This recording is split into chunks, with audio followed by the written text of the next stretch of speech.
Et bonjour, Monsieur Cochem-Sevent, maintenant 30 ans, habitant de Fabrezan, responsable du comité de feu de commune de Ferrals, Fabrezan, Tézan-des-Corbières et Boutonnac pour la ville de Fabrezan, avec un élu de la mairie. Donc je suis en charge de cette patrouille forestière grâce à l'ADCCFF, Association départementale comité de communes des feux de forêt de l'Aude, qui a été créée il y a maintenant 17 ans, me semble-t-il. Oui, c'est ça, 17 ans. Du coup, nous mettons en place du mois de juin au mois d'octobre des patrouilles qui se passent du lundi au lundi à des heures très précises, à des endroits très précis, pour en vérification d'un incendie, d'un départ d'un feu de forêt ou autre. Sur la commune, on est 18 bénévoles, pardon. Majoritairement, c'est 50-50, des jeunes comme des anciens. C'est du pur et dur bénévolat. Ils ont 3 jours de formation, du coup. Donc la première formation, c'est la formation 4x4 qui se passe à Treilles. Ça dure une journée pour apprendre à manier le véhicule ici présent.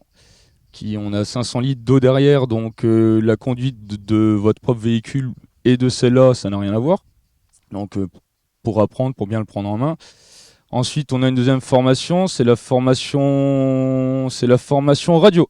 On a une radio qui se trouve dans notre véhicule et on peut pas dire ce qu'on veut à la radio. Donc il faut apprendre un certain alphabet, les procédures.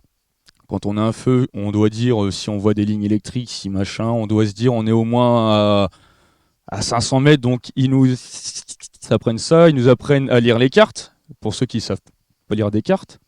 Et on a la troisième formation, c'est la formation départementale, mise en situation réelle, sauf que voilà.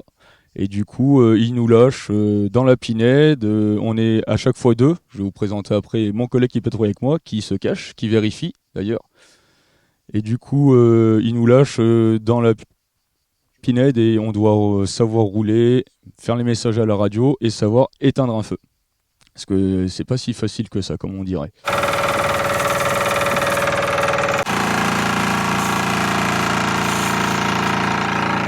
Nous qui sommes sur le sol, nous avons les vigies. On a une derrière moi et une derrière vous, une devant moi, pardon.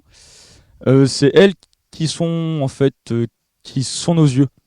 Elles voient une fumée, un véhicule, des gens qui sont pas censés être là. Elles appellent le PC Forêt qui nous gère. C'est lui qui nous met en relation. C'est lui qui nous dit faire ci, faire ça. Donc qui se met en relation avec le PC Forêt. Si ça se trouve sur notre secteur, parce qu'on a un secteur bien propre, on est 600 bénévoles, il y a 32 véhicules, donc on va pas aller l'un chez l'autre. On est quand même, on est très peu nombreux, mais bon, ça fait déjà, ouais, quand même, ça fait déjà une bonne partie de l'Aude en fin de compte. Et du coup, si c'est un incendie, si ça fait moins de 10 mètres carrés, nous pouvons intervenir sur le feu. Plus de 10 mètres carrés, nous ne pouvons pas parce que nous sommes tout simplement pas des pompiers, je le répète, on est des bénévoles. Et comme dirait un formateur Gilles, un bon bénévole est un bénévole en vie. Après, nous pouvons faire de la protection de maison, de la protection de véhicules, la protection au bord de route, faire la circulation, car quand il y a un gros incendie, comme on a eu il y a 2 ans, il y avait les pompiers de Marseille qui sont venus, il y avait, je peux pas tous les citer, il me semble qu'il y avait même Lyon, me semble-t-il. Ils arrivent ici, ils savent pas trop la route, donc nous, on est là, on les réceptionne et on leur montre le chemin.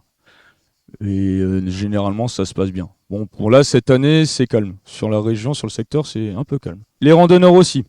Parce que le problème, c'est les massifs sont fermés. Après, ça peut être rien. On en a croisé ce matin, 4. Ils ont pas su lire les panneaux. Le problème, c'est bon, c'est pas eux qui vont mettre le feu à Pinède, et encore, on ne sait jamais, mais ils se rendent pas compte des risques qu'ils prennent en soi, car s'il y a un incendie qui se déclare et qui se retrouve en plein milieu, on va devoir envoyer une équipe, ou nous, ou les secours, ils vont devoir aller les récupérer. Donc sur le point A, il y en aura moins parce que du point A au point B, il faut aller récupérer les randonneurs. Donc quand Massif est fermé, aucune randonnée, aucun véhicule. C'est juste pour leur sécurité. Bonjour, moi c'est Patrick Gonzalez, j'habite à Marc-Aurignan, je suis en formation de dressage de chiens et du coup je voulais compléter mon activité et j'ai découvert la protection civile, sécurité civile et je suis parti sur la sécurité civile parce que j'aime la nature, je connais quand même assez les endroits et donc du coup je me suis penché là et je suis allé dans la sécurité civile depuis un an. Donc voilà.